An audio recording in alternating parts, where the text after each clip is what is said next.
You're listening to podcasternews.com.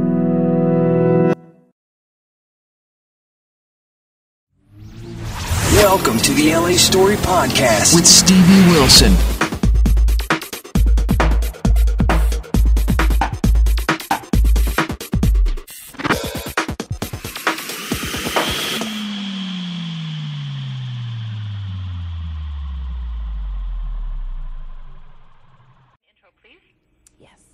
Hi, people. This is Stevie for the LA Story, and we're going to step outside of what our usual topics are, and we're going to be talking to probably what you might consider a really historical, a man who is part of history, in U.S. history. This is Daniel Ellsberg and Judith Ehrlich, and this is about the most dangerous man in America, which is part of PBS's POV,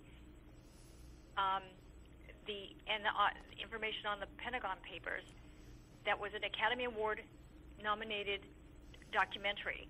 And we're talking to Judith Ehrlich and Daniel Ellsberg today. And to me, it's like, wow, my history book is coming alive. Good. I know that sounds kind of funny in our story, but it's like, how many times do you get to talk to somebody who's actually been in history books and in this documentary and changed what the face of journalism and how it interacts with the government? Exactly.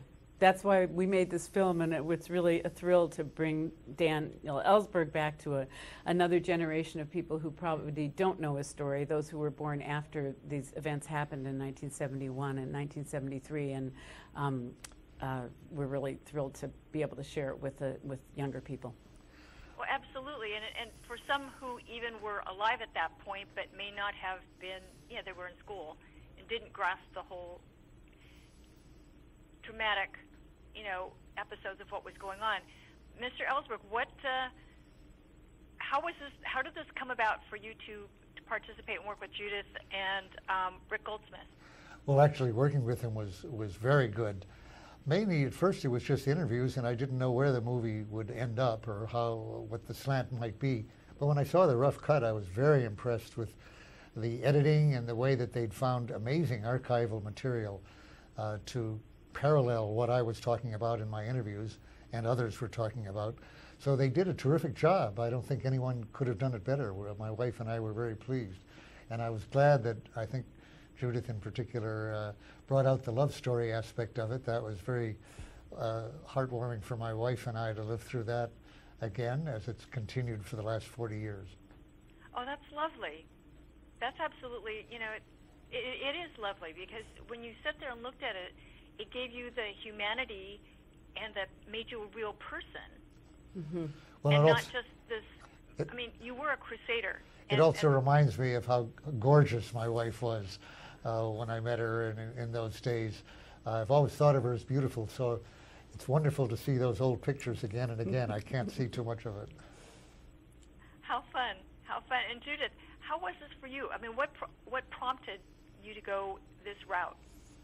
Well, to tell the story, it's been an incredible experience. And since we finished the film, being able to travel with Dan and with Patricia and get to know them has been a real privilege. And getting, I feel like I know this man's life very well, and he always surprises me with little more tidbits I didn't know about. But it's an incredible story. It's a very inspirational story, I think, of personal transformation and someone who was an insider in the White House and in the Pentagon, and who had a real spiritual and political transformation and became a leading advocate against the war, and has continued on, has been arrested 79 times for civil disobedience, has continued to be a courageous fighter against war throughout his life. And it's been a real inspiration to be with both Dan and Patricia and spend time learning more about their lives. But I think the film really does, we hope, inspires people who see it to really stand up and to speak the truth themselves. And I think if you go to the website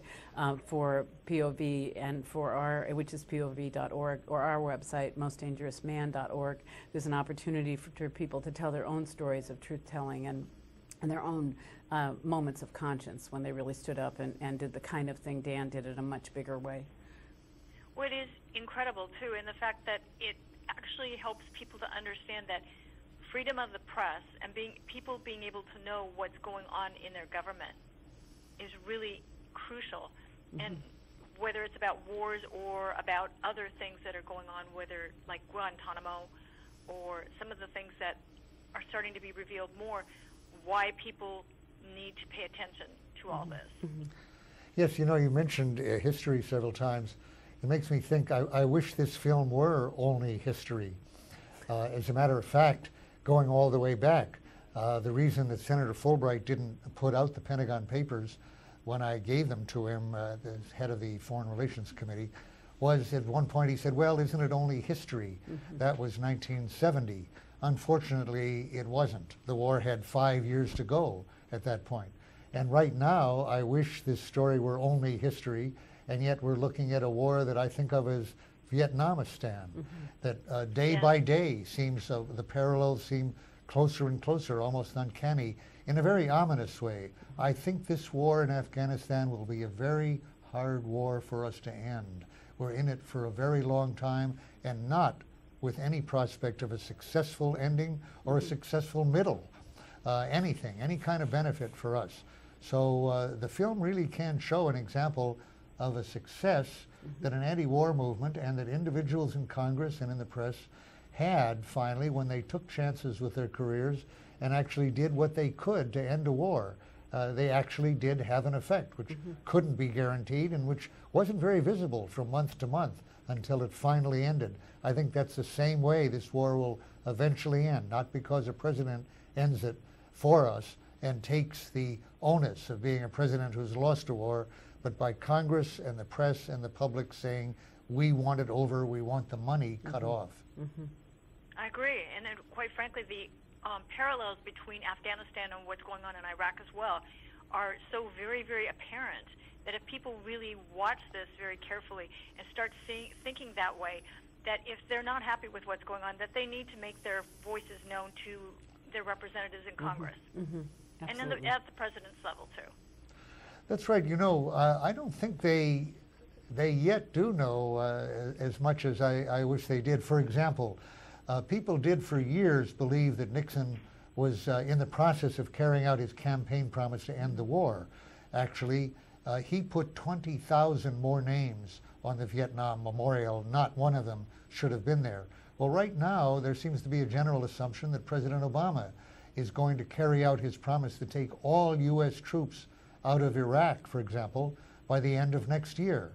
I don't think that's going to happen, and I don't think the Iraqis believe that.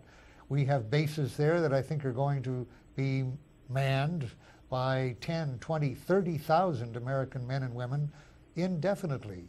And that's something that, for example, bears on the cost enormously at a time when we need the money elsewhere for so many reasons. The same is true in Afghanistan. I don't think it's true that the president is going to carry out his promise to reduce forces there a year from now. He couldn't say no to the generals this year, and I don't think he'll say no next year. They will be requesting more troops. So we can't leave it to the leader to lead us out of there. I think the leader will have to follow the citizens' demand, really, that they want our resources used otherwise, and they don't want more Americans to be killing or dying there. I think you're absolutely right. I think that as citizens, this is what we are here for, is to make our leaders accountable. Exactly. And that's really the message of this story, I think, that 5 presidents, Dan revealed in the Pentagon Papers to the American people, that 5 presidents had lied to the people about our prospects of winning in Vietnam. And it's just true that the president is not going to be the one to get us out of wars. It's going to be the people standing up and the press standing up and really demanding that we don't want our country to be devoted to war making, that we really want to stand for something more positive in the world. And that's going to take a lot of turning people's heads in this country. But we hope that this film plants the seed of that in in the population now. And I mean, there's lots of other ways that they're getting that message, but we hope it's part of that turning around. Well, we appreciate the time that you, Judith and Mr. Ellsberg, that you've given us today to talk about the aspect of peacemaking as opposed to war making. And people, you can actually see the POV piece, Most Dangerous Man in America, on the POV website as well as the mostdangerousman.org website, and you can see it Well, I'll put it up, all the links on the blog. But people, this is something that you really need to see, because this is about your life and the life of everybody here in the U.S. and those who are serving. Mm-hmm. It makes a difference. Mm-hmm. And it will be broadcast tonight on PBS throughout the country. So check your local listings, often, mostly at 9, but also other times as well. Super. Thank you so much for your time today. We really appreciate this. This is a real honor to talk to you both. And thanks for what you said. Thank you. Thank you so much. This is Stevie for the LA Story saying, see you soon, people. Bye. Bye. Bye. Thanks for joining Stevie Wilson on LA Story. Feel free to check out other podcasts and videos. Bookmark it now. www.la-story.com.